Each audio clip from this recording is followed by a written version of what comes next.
there's a lot more to be said, I'm sure, about covering desegregation and civil Yeah. rights in Arkansas in the 50s. Um, but before we leave that topic behind, one thing I was wondering is the business pressures of the time.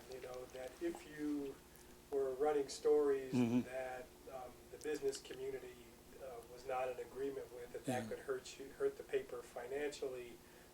Did you ever notice that played a role in any of the Oh, decisions absolutely. you made? And that's good that you asked that question. The Arkansas Gazette, with Harry Ashmore as our writer of the editorials, as the editor of the paper. Uh, uh, Actually, his title was executive editor. Mr. High School, John Netherland High School, who owned the paper, had the title of president and editor. But Harry wrote the editorials, and Mr. High School put his family fortune on the line to do the right thing at that time. And so the front page editorial, which don't see much anymore, but on the day that Faw was called out to guard, and we reported that, along with the reporting was a front page editorial that said, "The crisis Mr. Faw was made."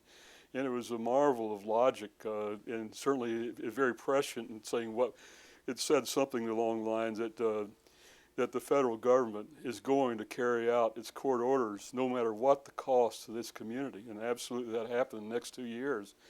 And it did not have to happen. And so Ashmore very eloquently and in a very logical way explained why what Faubus was doing was morally wrong and was practically wrong. The majority of the white people did not want desegregation at that time, and were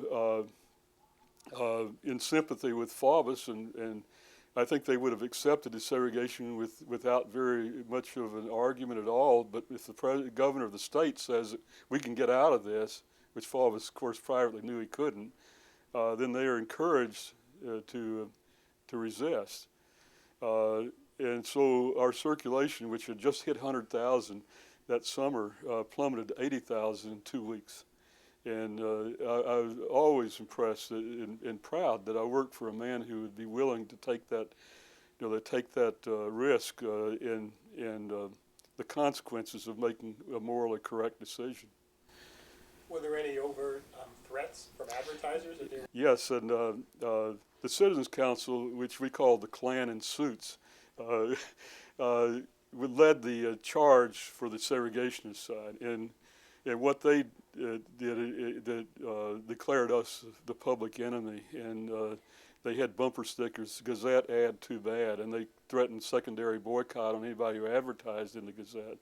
So they were out to try to destroy the paper, and to a certain degree were successful in at least hurting the paper. The Fire was in the transition when I came.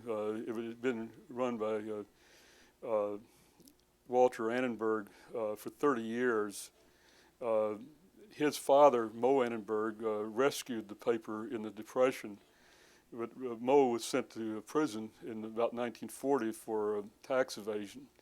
And Walter Annenberg then took over and ran the paper for 30 years. I think his genius was in TV Guide, which was very successful. That was his idea, and he also published other magazines like 17.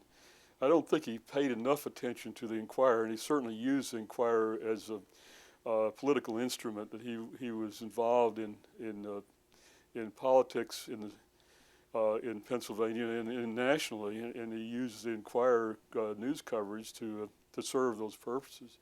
That I think that Milton Shapp, the governor of the state, was one of his targets, and that resulted in a story and headline in the Inquirer, in which the reporter asked Milton Shapp, "Have you ever been in a mental institution?" And Shapp said, "Well, no, I haven't." So the next day, a big headline says, "Shapp denies being in mental institution." So that's the sort of journalism that was practiced. The Philadelphia Magazine in the late 60s exposed the fact that Harry Carafin, who was the paper's leading investigative reporter, was a very good investigative reporter, but didn't always publish what he found out. That when he would dig up something embarrassing or criminal about someone, he would go to that person and offer to be a consultant for a monthly retainer in lieu of publishing this, that he could be a public relations consultant and his problems would go away. If he didn't, then he would find a story in the Inquirer about what. After that happened, Carafin was sent to prison for extortion. It was great embarrassment to the paper. But that was kind of an outgrowth of the kind of way that the paper was run during that period.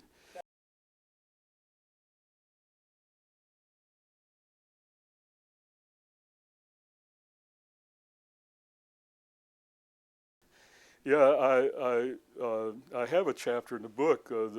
My short name for it is Love and Hate chapter. Is they love what we give them. They, deep down, I think they do accept the news that we give them by and large, even though they may tell a surveyor that I don't believe anything that the newspaper, but they read it every day, and they certainly blog about it or talk radio about the lying newspapers. But this is where they get their information.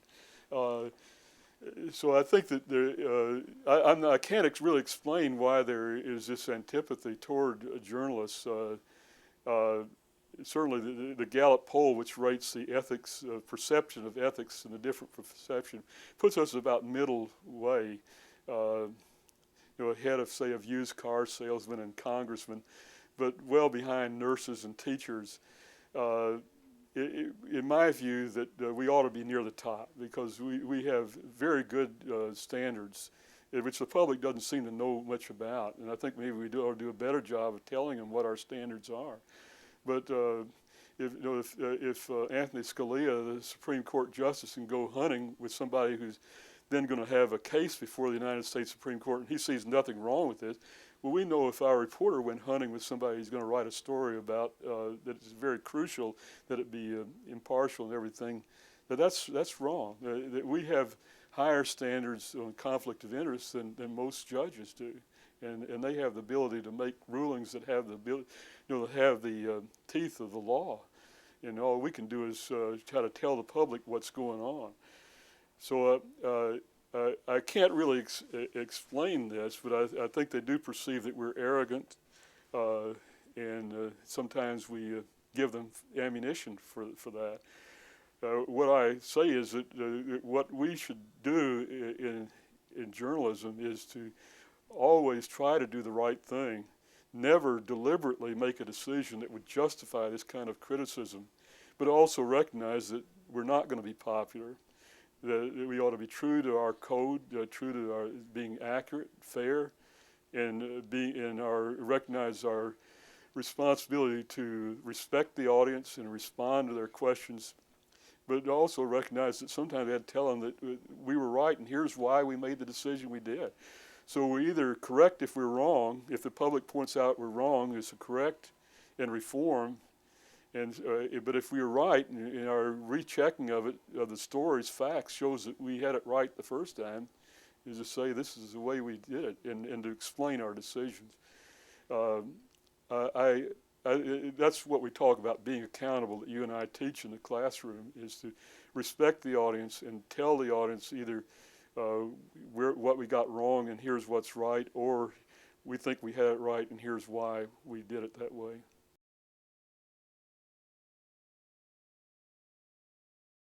Daily News Summary is sponsored by a bank and has the bank's ad on it, and the whole thing is done outlining the trademark color of the bank. It's more problematical, a business column on the front of the business section is sponsored by a bank. Several television radio stations have sole naming rights to their newsrooms. A television station in Nevada has product placement on their news and feature interview sessions where they have McDonald's coffee cups in front of the anchors and interviewers. There have been television programs that have all appear to be like Today or Good Morning America. They're done locally, but the difference is that some of the people are paying them to be interviewed on their program and talk about their products without, in my view, proper notification of the audience, which ought to be crystal clear what's an ad and what's a news story or what's entertainment. So I think that in the area of advertising, which flows from the necessity to try to make ends meet, has led to what I think are some questionable decisions. This is not so much the newsroom as it is the news organization altogether. You also can have video as television does, and certainly audio the way radio does. And all of this is interactive, and it's on demand. And they have everything except, I guess, portability, and I guess in some areas we're coming to that with handheld devices. Whether that gives you the satisfaction, say, of reading a newspaper sitting in an easy chair and reading something on a handheld device, to me that doesn't seem to equate, but maybe to a younger generation that was brought up on electronics, that's fine. So I think that we're trending in that direction. But what concerns me is that while there are a lot of very good thinkers out there, and I'm thinking of people like Kinsey Wilson, who just left USA Today's running its website, now is at NPR, a very thoughtful person. And there are others, Ken Sands now at Congressional Quarterly, Fred Mann, who I worked with at the Inquirer and ran our website for its first 10 years, that I really enjoy and always have all my life enjoy very thoughtful letters to the editor column, whether it's a magazine or in which I know that they're going to be tightly edited, that everybody will have a thoughtful position, whether it's something I agree with or not, and I welcome that diversity of opinion. But what I see, I just cannot adapt to a vulgar and mean-spirited posting. But I think they've got to solve the problems that, like the ones I've just mentioned, and I don't see them being solved now. Standards are being set without a lot of thought being given that we are creating a template for the future of journalism, which are going to continue ad infinitum. But also we're trying to teach you how to make good decisions, and while you're informed by what the prevailing standards are in the profession, you're not bound to them. And if you can come up with better solutions, then I want you to do that. And particularly, you have to solve the problems of the internet that I don't think are solved today.